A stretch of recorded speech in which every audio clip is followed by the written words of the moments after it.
Police રક્ષક કે ભક્ષક સુરેન્દ્રનગરના કોંઢ ગામે પોલીસનો મોટો કાફલો ઉતારી ખેડૂતો પર તાનાશાહી। સુરેન્દ્રનગર જિલ્લાના કોંઢ ગામની સીમમાં પાવરગ્રીડ કોર્પોરેશનની 765 કિલોવોલ્ટ હાઈટેન્શન લાઇનની કામગીરીને લઈને તંત્ર અને ખેડૂતો સામસામે આવી ગયા છે। આજે આ કામગીરી માટે ખેતરોમાં 200થી 300 જેટલા પોલીસ જવાનોનો મોટો કાફલો તૈનાત કરી દેવામાં આવતા ભારે તણાવની સ્થિતિ સર્જાઈ હતી। ગુજરાત કિસાન સંઘર્ષ સમિતિએ આ મામલે આક્રોશ વ્યક્ત કરતા જણાવ્યું છે કે પોલીસની ફરજ કંપનીના કર્મચારીઓને રક્ષણ આપવાની હોય છે, બળજબરીપૂર્વક કામગીરી કરાવવામાં મદદ કરવાની નહીં। ખાનગી મિલકતમાં તોડફોડથી ખેડૂતોમાં રોષ સૌથી ગંભીર અને ચોંકાવનારી બાબત એ સામે આવી છે કે પોલીસ ડિપાર્ટમેન્ટ દ્વારા ખેડૂતોના ખેતર અને વાડીઓના ગેટ પર મારેલા તાળા તોડી નાખવામાં આવ્યા હતા। તંત્રની આ હિલચાલને પગલે સ્થાનિક ખેડૂતો અને આગેવાનોમાં ભારે રોષ ફાટી નીકળ્યો છે। આ ઘટનાને સખત શબ્દોમાં વખોડી કાઢતા ખેડૂત નેતા મહેશ રાજકોટિયાએ તંત્ર સામે સીધા સવાલો દાગ્યા છે।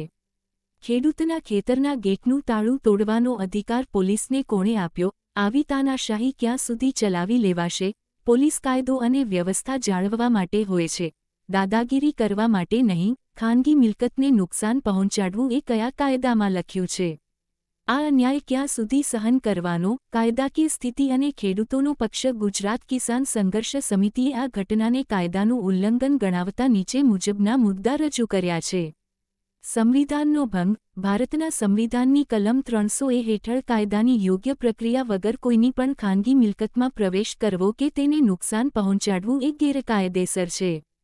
પોલીસની ભૂમિકા। પોલીસ અધિનિયમ અને સુપ્રીમ કોર્ટના ચુકાદાઓ અનુસાર પોલીસની ફરજ માત્ર શાંતિ જાળવવાની છે।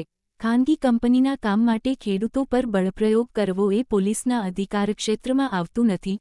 ટેલિગ્રાફ એક્ટ 1885 આ કાયદા હેઠળ પણ જિલ્લા મેજિસ્ટ્રેટની પૂર્વ મંજૂરી અને ખેડૂતને પૂરતું વળતર ચૂકવ્યા વગર ખેતરમાં બળપૂર્વક પ્રવેશ કરવો ગુનો બને છે। ગ્રામસભાની અવગણના। કોંઢ ગ્રામસભાની પૂર્વ મંજૂરી લીધા વિના જ આ કામગીરી શરૂ કરી દેવાઈ છે, જે પંચાયત અધિનિયમનો સીધો ભંગ છે। ખેડૂતોની મુખ્ય માંગણીઓ। ખેડૂત સંગઠનો અને સ્થાનિકોએ વહીવટી તંત્ર સમક્ષ સ્પષ્ટ માંગ કરી છે કે 1. ખેડૂતોની વાડીના તાળા તોડવાની આ ગંભીર ઘટનાની તાત્કાલિક ન્યાયિક તપાસ કરવામાં આવે। 2. કાયદો હાથમાં લેનારા અને સત્તાનો દુરુપયોગ કરનારા જવાબદાર અધિકારીઓ સામે ખાતાકીય તેમજ કાયદેસરની કડક કાર્યવાહી કરવામાં આવે। આ ઘટનાને પગલે સમગ્ર સુરેન્દ્રનગર પંથકના ખેડૂતોમાં વહીવટી તંત્ર અને પોલીસની કામગીરી સામે ભારે અસંતોષ જોવા મળી રહ્યો છે।